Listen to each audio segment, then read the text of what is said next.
Chapitre 9. La loi fondamentale. Je m'éveillai frais et reposé, plein d'énergie, comme neuf. Ami était en train de vérifier quelques contrôles. Il me regarda et me fit un clin d'œil. « Tu te sens mieux maintenant ?»« Oui, fantastique. Ma grand-mère, combien d'heures ai-je dormi ?»« 15 secondes. »« Quoi ?» Je me levai et regardai par les fenêtres. Nous étions au même endroit, les mêmes personnes y circulaient. L'homme à la tête blanche était toujours en conversation avec la même personne non loin de notre vaisseau. Rien n'avait changé. « Comment as-tu fait cela ?»« Tu avais besoin de dormir pour recharger tes piles. Nous avons des chargeurs qui en 15 secondes te reposent autant que 8 heures de sommeil. »« C'est extraordinaire. Alors vous ne vous couchez jamais pour dormir ?»« Jamais, pas tout à fait. Il est nécessaire de dormir de temps à autre. Le sommeil nous apporte quelque chose de plus qu'une simple charge. Par contre, très peu de temps nous suffisent, car nous ne nous déchargeons pas autant que vous. Il n'y a pas à dire, les civilisés profitent de la vie au maximum. 500 ans, presque sans dormir. C'est de cela qu'il s'agit. Ainsi, ce monsieur a 500 ans ? Comment le sais-tu ? Par certains détails de ses vêtements. Veux-tu lui parler ? Viens. Nous nous assîmes en face d'un écran. Mon ami prit le microphone et pressa un bouton du tableau de bord. La figure de l'homme apparut. Ami parla dans une langue très étrange, des sons qui paraissaient n'être que des variétés de presque inaudibles. Je vis immédiatement la ressemblance avec la musique qu'il m'avait fait entendre et qui paraissait être le grondement d'un train. L'homme écouta et se dirigea vers le vaisseau. Ensuite, il nous sourit à travers l'écran, comme s'il nous voyait, et il me dit clairement « Bonjour, Pedro !» Je compris alors qu'un traducteur était en opération, parce que les mouvements de ses lèvres ne correspondaient pas à ce que j'entendais. « Bonjour !» répondis-je nerveux. « Sais-tu ? Nous sommes presque parents. Mes ancêtres aussi venaient d'une civilisation de la Terre. »« Ah !» Je ne trouvais rien de plus intéressant à dire. Cette civilisation s'est détruite par manque d'amour. Oh. Quel âge as-tu ? 9 ans. Et vous ? Environ 500 années terrestres. Et vous ne vous ennuyez pas ? Ennuyer ? S'ennuyer ? Il semblait ne pas comprendre. Lorsque l'intellect cherche des activités et qu'il n'en trouve pas, lui expliqua Ami. Ah oui, je l'avais oublié. Non, je ne m'ennuie pas. Pourquoi devrais-je m'ennuyer ? De vivre si longtemps, par exemple. À ce moment, une très belle jeune femme s'approcha de lui et le salua avec beaucoup de tendresse. Lui aussi commença à la caresser et à l'embrasser. Ils parlèrent, sourirent. Ensuite, elle continua son chemin. Ils semblaient beaucoup s'aimer. Lorsque la pensée est au service de l'amour, il n'y a pas d'ennui, dit l'homme en souriant. Il me sembla qu'il était amoureux de cette belle femme, et je lui demandai « Est-ce que vous êtes en amour ?» Il soupira profondément et dit « Je suis totalement en amour. » De la dame qui était avec vous ? De la vie, des gens, de l'univers, du fait que j'existe, de l'amour. Une autre dame venait vers lui. Elle était encore plus belle que la précédente, bronzée et lancée, avec de longs cheveux soyeux et très noirs, presque bleu foncé. Ses yeux étaient d'un vert transparent.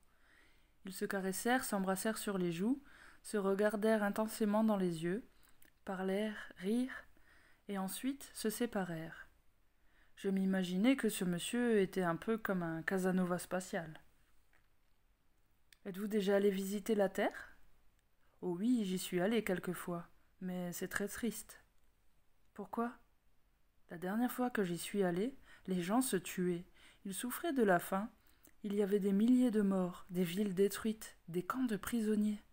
C'est triste. » Je me sentis terriblement mal à l'aise, comme si j'étais un personnage de l'âge des cavernes dans ce monde. « Transmets un message à ton monde de ma part, dit l'homme, avec un sourire affectueux. « Bien sûr, lequel ? » Amour, union et paix. Nous nous quittâmes pour aller visiter d'autres endroits du monde d'Ophir. « Est-ce que cet homme a 2 épouses ?»« Bien sûr que non, il en a une seule, répondit-il. »« Mais il a embrassé les 2. »« Et où est le mal ? Il s'aime, ni l'une ni l'autre n'est son épouse. »« Et si la véritable le surprend ?» Ami se mit à rire de moi. « Dans les mondes civilisés, il n'y a pas de jalousie. »« Ah ?» J'étais tout excitée, je croyais comprendre. « Alors on peut avoir plusieurs femmes, dis-je avec malice. » Il me répondit avec un regard transparent. « Non, une seule. » Je ne compris pas, et je préférais garder le silence en contemplant le panorama à l'aide de l'écran. Des champs de culture dans lesquels travaillaient des machines automatisées apparurent. De temps à autre, on voyait un centre ressemblant à celui que nous avions visité auparavant. On voyait du monde partout, mais on ne voyait pas de ville. Il y avait beaucoup de sentiers bordés de fleurs, d'arbres, d'ornements en pierre. On pouvait aussi y voir des ruisseaux, de petits ponts et des cascades. Toute cette planète ressemblait à un jardin de style japonais. Les gens se déplaçaient à pied par petits groupes ou par couples. Je n'ai pas vu de grandes routes, seulement des sentiers. De minuscules véhicules ressemblant aux petites voitures utilisées sur les terrains de golf transportaient quelques personnes. Je ne vois pas d'automobiles, de camions, de trains. Ils ne sont pas nécessaires. Tout transport se fait par voie aérienne. C'est pour cela qu'on voit tellement d'ovnis ? Comment font-ils pour ne pas se heurter ? Nous sommes reliés à un ordinateur qui peut intervenir sur les contrôles de chaque astronef. Regarde. Ami actionna quelques contrôles. Nous allons essayer de nous écraser contre ces rochers. Ne crains rien. Le vaisseau partit à grande vitesse et fonça vers les rochers. Avant d'entrer en collision, nous déviâmes pour continuer en vol horizontal à quelques mètres d'altitude. Ami n'avait pas touché au contrôle pour éviter le désastre. Il est impossible de s'écraser, l'ordinateur ne le permet pas. Quelle merveille, m'exclamai-je soulagé. Combien y a-t-il de pays sur Ophir ? Aucun. Ophir est un monde civilisé. Il n'y a pas de pays ? Bien sûr que non. Ou peut-être un, Ophir. Et qui est le président ? Il n'y a pas de président. Qui gouverne alors ? Gouverner ? Gouverner ? Non, personne ne gouverne. Mais qui organise tout ? Cela est autre chose. Ici, tout est déjà organisé. Mais lorsque surgit quelque chose d'imprévu, un groupe de personnes de niveau évolutif supérieur se réunit. Ils prennent les décisions nécessaires et programment l'ordinateur correspondant. Mais en réalité, il y a très peu à faire. Tout est planifié et les machines font presque tout le travail. Que font les gens alors ? Ils vivent, travaillent, étudient, s'amusent, servent, aident ceux qui en ont besoin. Mais comme sur nos mondes il n'y a pas de grands problèmes, nous aidons les mondes non civilisés. Malheureusement, nous ne pouvons en faire autant que nous le souhaitons, parce que tout doit être fait à l'intérieur des limites du plan d'aide. Nous envoyons des messages, nous établissons des contacts comme celui-ci, nous donnons un coup de main dans la naissance des religions qui conduisent vers l'amour. Comment crois-tu que la manne est tombée du ciel dans le désert ? Vous ? Nous. Nous avons aussi collaboré au sauvetage des gens les plus évolués lorsque les mondes se sont autodétruits. L'engloutissement de l'Atlantide fut quelque chose d'effrayant. C'était causé par des bombes, et aussi par la haine, la souffrance, la peur. La Terre n'a pu supporter ces radiations négatives des êtres humains, et encore moins les explosions nucléaires. Tout le continent fut englouti, et si maintenant vous ne changez pas, si les explosions atomiques se poursuivent, si le malheur continue d'être le lot de la plupart des personnes, la Terre ne sera plus en mesure de le supporter, et il est possible que quelque chose de semblable se produise. Je ne l'aurais jamais cru. Tout se répercute en tout, dit Ami. C'est toute une responsabilité pour nous. Bon, c'est pour cela que nous travaillons. Et dire qu'il y a des gens qui n'acceptent pas que vous existiez ? Ces personnes sont naïves. Non seulement nous existons, mais nous les surveillons attentivement. L'univers entier est une unité, un organisme vivant. Nous ne pouvons négliger les découvertes scientifiques qui se produisent dans les mondes non civilisés. Je t'ai dit que certaines énergies, en de mauvaises mains, peuvent altérer l'équilibre de la galaxie. Et cela inclut aussi ton monde. Tout se répercute en tout. C'est pour cela que nous travaillons, pour que vous dépassiez. Je ne vois pas de clôture nulle part. Comment savent-ils à qui appartient chaque terrain? Ici, tout appartient à tout le monde. Je demeurai songeur un bon moment. Alors personne n'est intéressé à progresser? Je ne comprends pas très bien, Pedrito. Progresser, sortir de la masse, être plus que les autres. Fais-tu référence à obtenir un plus haut niveau d'évolution, plus de mesures? Pour cela, il y a des exercices spirituels. Je ne fais pas référence aux mesures. Alors à quoi fais-tu référence? À avoir plus que les autres? Avoir plus de quoi, Pedro? Plus d'argent? Ici, l'argent n'existe pas. Alors comment peuvent-ils acheter des choses? Ici, rien ne s'achète. Si quelqu'un a besoin de quelque chose, il le prend. N'importe quoi? Ce dont il a besoin, dit Ami. N'importe quelle chose. Je ne pouvais pas croire ce que j'entendais. Si quelqu'un a besoin de quelque chose, et que c'est disponible, pourquoi pas? Même une voiture comme celle que nous venons de voir? Ou un vaisseau spatial? Ami me parlait comme si ce qu'il disait était la chose la plus naturelle du monde. Tous peuvent avoir un vaisseau spatial? Tous peuvent utiliser un vaisseau spatial, précisa Ami. Ce vaisseau est le tien? Je l'utilise, toi aussi. Je t'ai demandé si c'est le tien. Voyons ça de plus près. Le tien indique la possession, l'appartenance. Et je t'ai dit que tout appartient à tous, à qui en a besoin et pour le temps qu'il s'en sert. Et lorsqu'on n'en a pas besoin? Alors on ne l'utilise plus. Si par exemple je prends un vaisseau comme celui-ci et désire le garder dans ma cour lorsque je m'en sers pas, est-ce que je peux le faire? Pendant combien de temps ne t'en servirais-tu pas? Disons 3 jours.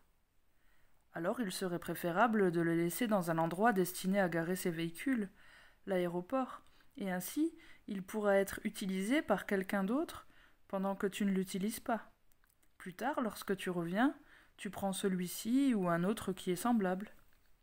Mais si je désire celui-ci? Pourquoi celui-ci? Les vaisseaux restent ici, et de plus, ils sont tous plus ou moins semblables. Supposons que je sois attaché à celui-ci, comme toi pour ton téléviseur antique. Ce téléviseur, comme tu l'appelles, est un petit souvenir. Personne n'en a besoin, car il est démodé. Lorsque je ne désirerai plus le conserver, je le remettrai à ceux qui travaillent sur ce genre d'instrument, pour qu'ils décident s'ils doivent le démonter ou le modifier. Je peux aussi le conserver toute ma vie. Ce n'est pas une chose d'utilité publique. Mais si tu désires conserver toujours ce vaisseau-ci, caprice étrange, puisque tu ne l'as pas construit et de plus il y en a toujours suffisamment, tu dois attendre qu'il arrive, qu'il soit disponible. Mais si je désire utiliser celui-ci pour moi et que personne d'autre ne s'en serve, pourquoi personne d'autre? Supposons que je n'aime pas qu'on utilise mes choses. Mais pourquoi, me dit Ami? Ici personne n'a de maladie contagieuse. Je ne sais pas. J'aime que mes choses soient à moi et à personne d'autre. Cela serait de la possessivité maladive, de l'égoïsme. Ce n'est pas de l'égoïsme. Qu'est-ce alors? De la générosité? Ami riait. Je dois donc partager ma brosse à dents avec tout le monde. Extrémisme mental, encore une fois. Tu n'as pas besoin de partager ni ta brosse à dents, ni tes objets personnels. Ici, on en a des millions. Il y en a même de trop. Personne n'en est esclave. Mais ne pas vouloir partager un vaisseau spatial? De plus, à l'aéroport, ils sont vérifiés par les machines chargées de les maintenir en bon ordre, et ils sont réparés lorsque c'est nécessaire. Tu n'as pas à t'en occuper toi-même. Ça paraît bien, mais j'ai l'impression que tout cela est du genre internat de collège. Tout est obligatoire, tout est surveillé. Tu te trompes. Ici, les personnes jouissent de la plus grande et de la plus totale liberté. Et il n'y a pas de loi? Si. Il y en a, mais elles sont toutes basées sur la loi fondamentale de l'univers, pour le bénéfice de tous. Vas-tu me la dire, cette fameuse loi ? Plus tard, patience. Il souriait. Et si je viole une loi quelconque ? Tu souffres. Est-ce qu'ils me châtient, me mettent en prison ? Ici, les prisons et les châtiments n'existent pas, mais si tu commets une faute, tu souffres, tu te punis toi-même. Moi-même ? Je ne comprends pas, ami. Donnerais-tu une gifle à ta grand-mère ? Non, bien sûr que non. Que dis-tu là ? Imagine que tu lui donnes une gifle. Que t'arriverait-il ? J'aurais beaucoup de peine. Je m'en repentirais, ce serait insupportable. C'est cela, se punir soi-même. Tu n'as pas besoin qu'on te punisse ou qu'on te mette en prison.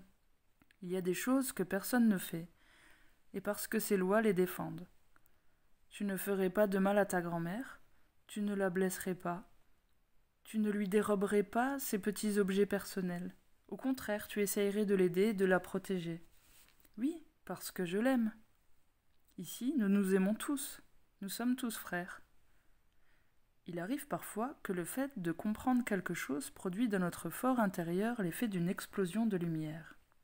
Grâce aux explications d'Ami, j'étais parvenue à comprendre soudainement tout ce qu'il voulait me dire. Ce monde était une grande famille dans laquelle tous s'aiment les uns les autres et par conséquent, tous partageaient ce qu'ils possédaient. Maintenant, tout me paraissait simple. Et c'est ainsi que sont organisés tous les mondes évolués de l'univers, m'expliqua Ami, heureux parce que j'avais enfin tout assimilé. Alors la base de l'organisation est l'amour ? Oui, Pedrito, c'est la loi fondamentale de l'univers. Quoi ? Quelle loi ? L'amour, m'a dit Ami. L'amour ? L'amour. C'est elle, la loi. Je croyais que ce serait quelque chose de plus compliqué. C'est simple et naturel. Cependant, ce n'est pas si facile à mettre en pratique. C'est pour cela qu'il y a l'évolution. L'évolution signifie s'approcher de l'amour. Les êtres les plus évolués ressentent et expriment plus d'amour. La véritable grandeur ou petitesse des êtres est déterminée uniquement par la mesure de leur amour. Et pourquoi est-ce si difficile ? Parce qu'à l'intérieur de nous, il y a une barrière qui empêche ou qui freine l'amour. Quelle est cette barrière ? C'est l'ego, une fausse image que nous avons de nous-mêmes, un faux moi. Par conséquent, plus l'ego est fort, plus nous nous croyons importants par rapport aux autres. À cause de l'ego, nous nous sentons autorisés à déprécier, à faire du tort, à dominer et à exploiter les autres, et même à disposer de leur vie. Puisque l'ego est une barrière à l'amour, il nous empêche de ressentir la compassion, de la tendresse, de l'affection, de l'amour. L'ego nous insensibilise face à la vie. Il est alimenté par les idées fausses, par les appréciations erronées au sujet de nous-mêmes, des autres et de l'existence. Observe bien, égoïste, qui s'intéresse à soi-même et non aux autres. Égolâtre, qui n'adore personne d'autre que lui-même. Égotiste, qui parle seulement de lui-même. Égocentrique, qui pense que l'univers tourne autour de sa propre personne. L'évolution humaine consiste à faire diminuer l'ego afin que l'amour puisse grandir. Alors tu veux dire que nous, terriens, avons beaucoup d'ego ? Cela dépend du niveau d'évolution de chacun. Regarde au-dessous,